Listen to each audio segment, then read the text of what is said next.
देश में नहीं आ रही है। उसे पता है हिंदू मुस्लिम कब हो जाएगा यहाँ। कहाँ बैठी है ये जी देश की देखिए जनता? मुहाने पे किस आग के गोले के ऊपर बैठी है और हम खुश हैं। जी संविदा जी कर्मी जी को जी नियमित जी जी करोगे नहीं, ओल्ड पेंशन धारक को ओल्ड पेंशन दोगे नहीं, तुम्हारे पास पैसे नहीं है। तुम सीबीआई ईडी के नाम पर लोगों से अवैध वसूली करते हो, इसके अलावा तुम्हारे पास क्या चारा है? और इन सब की बात कौन करे? जो बात करे वो केस लिखवाए अपने ऊपर। तो इन सब जी चीजों जी की मलिक साहब क्या बात सोचते हैं आप? मैं तो वो सच देखिए आपके देखिए सामने रूबरू प्रस्तुत करता हूं।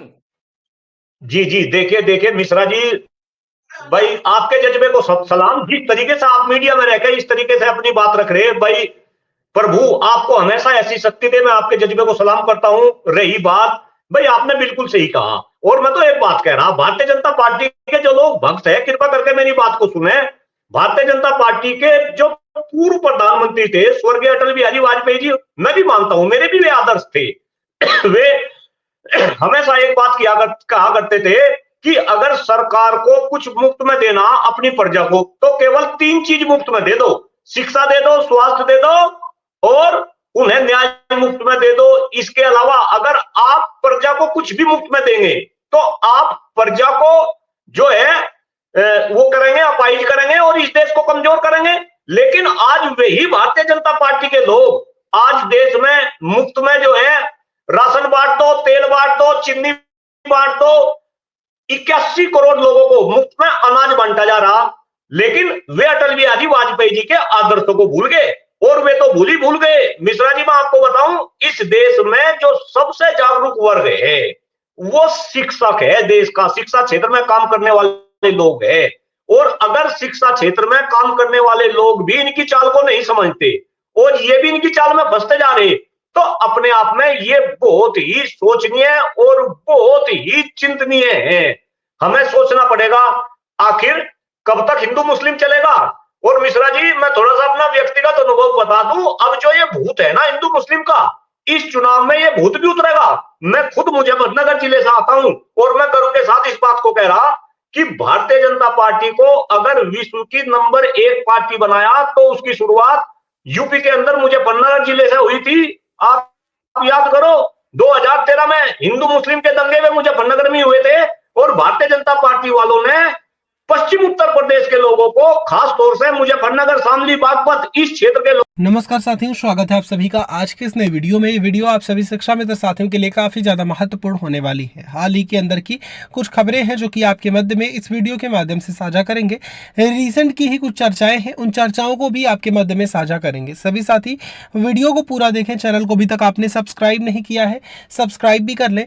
अब चलते हैं अपडेट पर। लोगों को इस हिंदू मुस्लिम के जाल में फंसाया और उस जाल में ऐसा फंसाया कि जो हमारी तरफ जो दिग्गज नेता थे, अगर मैं चौधरी स्वर्गीय अजीत जी की बात करूं, मैं जयंत चौधरी जी की बात करूं, तो उनको भी हिंदू मुस्लिम के मामले में जो है हरा दिया लोगों ने। इस तरीके से भाजपा ने ऐसा हिंदू मुस्लिम किया। लेकिन अब पश्चिम उत्तर प्रदेश के लोग, खासतौर से मैं जिलों की बात कर रहा, मुजफ्फरनगर, शामली, बागपत, इस क्षेत्र के लोग भी अच्छे से समझ गए कि अगर हिंदू मुस्लिम की बात हो रही तो इसमें केवल और केवल राजनीतिक दलों को फायदा है, इनके नेताओं को फायदा है, आम जनता का कोई फायदा है ही नहीं। और अब इस चुनाव में, चूंकि मैं इस चुनाव की बात कर रहा, इस चुनाव में पश्चिम उत्तर प्रदेश के लोग, जिन लोगों ने भारतीय जनता पार्टी को विश्व की नंबर 1 पार्टी बनाने में अपना महत्वपूर्ण योगदान दिया, जिन्होंने शुरुआत की, अब वही लोग इस भारतीय जनता पार्टी को मिट्टी में मिलाने का काम करेंगे। ऐसा डॉक्टर कुलदीप मलिक आपके चैनल के माध्यम से पूरी हिंदुस्तान की जनता को ये बता रहा। रही बात भाई शिक्षा का, तो इन लोगों ने बेड़ागर्की कर दिया। आप किस नई शिक्षा नीति की बात कर रहे? जब आप इनसे बात करने लगो शिक्षा के मामले में तो ये एकदम कहेंगे भाई हम तो नई शिक्षा नीति लेकर आए, नई शिक्षा नीति लेकर आए। क्यों भाई, वो नई शिक्षा नीति आपने इंप्लीमेंट क्यों नहीं की? और मिश्रा जी, मैं तो अलग अलग मंचों से कह रहा, आदरणीय प्रधानमंत्री नरेंद्र मोदी जी इस देश को विकसित देश बनाना चाह रहे 2047 तक। मेरा भी सपना है, आपका भी सपना है, हम सभी का सपना है कि ये देश 2047 तक विकसित देश बने। लेकिन आपके चैनल के माध्यम से आदरणीय प्रधानमंत्री और हिंदुस्तान के 143 करोड़ लोगों को मैं ये बताना चाहता हूं कि अगर इस देश को विकसित बनाना है तो विकसित बनाने का रास्ता केवल और केवल शिक्षा के गलियारे से होकर गुजरता है। आपको शिक्षा के गलियारे को दुरुस्त करना पड़ेगा।